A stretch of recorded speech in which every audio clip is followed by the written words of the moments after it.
दोस्तों, जैसा कि हम जानते हैं कि हम समय को देख नहीं सकते, सुन नहीं सकते और ना ही हम इसे छू सकते हैं। लेकिन हम हर दिन, हर पल इसे महसूस करते हैं कि ये धीरे-धीरे बीत रहा है। तो आखिर क्या है ये? इसके बीतने का कारण क्या है? क्या ये किसी तरह स्पेस से कनेक्टेड है? क्या इसे रोका जा सकता है? और इसका इस पूरे ब्रह्मांड में प्रभाव क्यों पड़ता है? तो आज की इस वीडियो में हम जानेंगे कि स्पेस टाइम क्या होता है और साथ ही हम ये भी जानेंगे कि क्या समय को रोका जा सकता है। तो इस वीडियो को शुरू से लेकर एकदम लास्ट तक देखना, क्योंकि ये वीडियो काफ़ी ज़्यादा इंटरेस्टिंग होने वाली है और आपको सारे कॉन्सेप्ट बड़ी आसानी से समझ में आ जाएंगे अगर आप वीडियो को पूरा देखते हो तो। So without wasting in time, let's get started.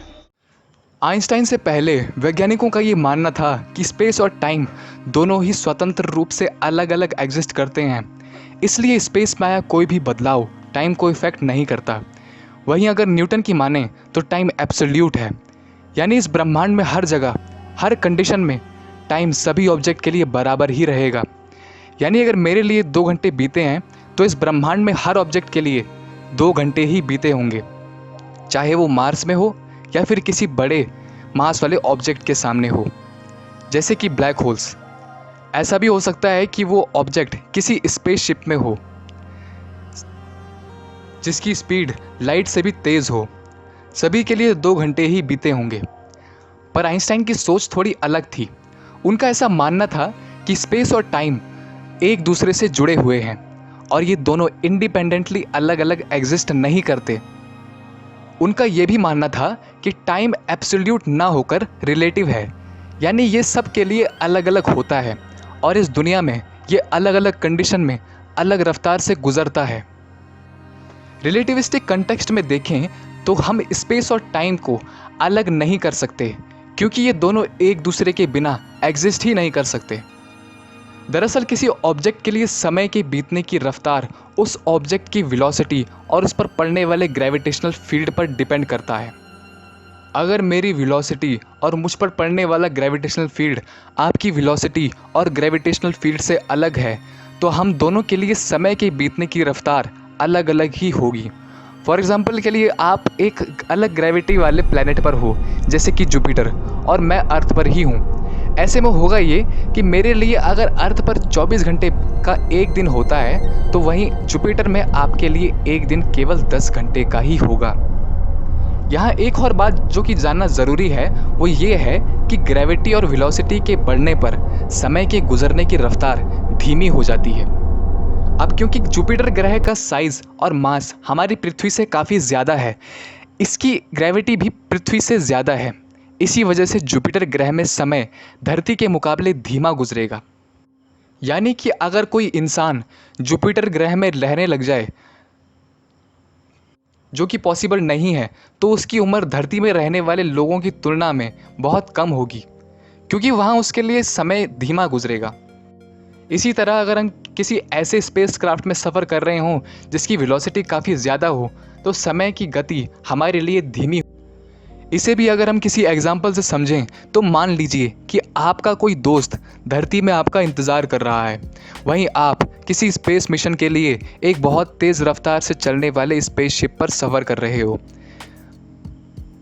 अब जब आप 5 साल बाद धरती पर लौटोगे तो आप देखोगे कि आपका दोस्त बूढ़ा हो चुका है और वहीं आपके लिए तो सिर्फ 5 साल ही गुजरे होंगे, क्योंकि उस स्पेस क्राफ्ट में जिस पर आप सफ़र कर रहे हो वो बहुत तेज़ वेलोसिटी से मूव करता है, जिसके कारण आपके लिए पृथ्वी पर मौजूद आपके दोस्त के मुकाबले समय धीमे गुजरेगा। इन दोनों एग्जाम्पल को हम एक ही तरह से समझा सकते हैं, और वो ये है कि स्पेस और टाइम दोनों ही एक दूसरे से जुड़े हुए हैं। आइंस्टाइन के अनुसार हर फ्रेम ऑफ रेफरेंस के लिए लाइट की स्पीड फिक्स ही होती है, और वो है 3 × 10⁸ मीटर पर सेकेंड। पर ये केवल एयर एंड वैक्यूम के लिए ही फिक्स्ड है। जैसे जैसे रिफ्लेक्टिव इंडेक्स यानी कि ऑप्टिकल डेंसिटी बढ़ती जाएगी, वैसे वैसे लाइट की स्पीड धीमी होती जाएगी। जैसे कि लाइट की स्पीड एयर के मुकाबले धीमी हो जाती है पानी में। अब क्योंकि पानी एक डेंसर मीडियम है, इसीलिए लाइट की स्पीड पानी में जाकर धीमी हो जाती है। खैर, ये तो थी लाइट की बात, लेकिन जैसे जैसे हम लाइट की स्पीड के करीब पहुंचेंगे, वैसे वैसे समय हमारे लिए धीमा होता जाएगा। अगर हमारी स्पीड लाइट के बिल्कुल बराबर हो जाएगी तो समय हमारे लिए बिल्कुल रुक जाएगा, यानी कि समय को रोकना पॉसिबल है। लेकिन हम इंसानों के लिए अभी पॉसिबल नहीं है, क्योंकि ऐसा करने के लिए हमें ऐसा स्पेसशिप इन्वेंट करना होगा जो कि लाइट की स्पीड से भी ज़्यादा तेज चलता हो, या फिर लाइट की स्पीड से चलता हो। लेकिन यहाँ भी एक दिक्कत है, क्योंकि थ्योरी ऑफ रिलेटिविटी की माने तो इस ब्रह्मांड में जो भी ऑब्जेक्ट लाइट की स्पीड से ट्रैवल करता है वो लाइट की स्पीड से ही ट्रैवल करेगा, यानी कि लाइट की स्पीड हमेशा कांस्टेंट ही रहेगी जब तक कोई अलग मीडियम आकर उसकी स्पीड को कम ना कर दे। इसके विपरीत अगर कोई ऑब्जेक्ट लाइट की स्पीड से कम ट्रैवल करता है तो वो लाइट की स्पीड से कम में ही ट्रैवल करेगा, क्योंकि उसके लिए लाइट की स्पीड तक पहुंचना लगभग नामुमकिन ही होगा। लेकिन फिर भी हमें भरोसा है कि इन फ्यूचर हम इस प्रॉब्लम का सॉल्यूशन भी ढूंढ लेंगे।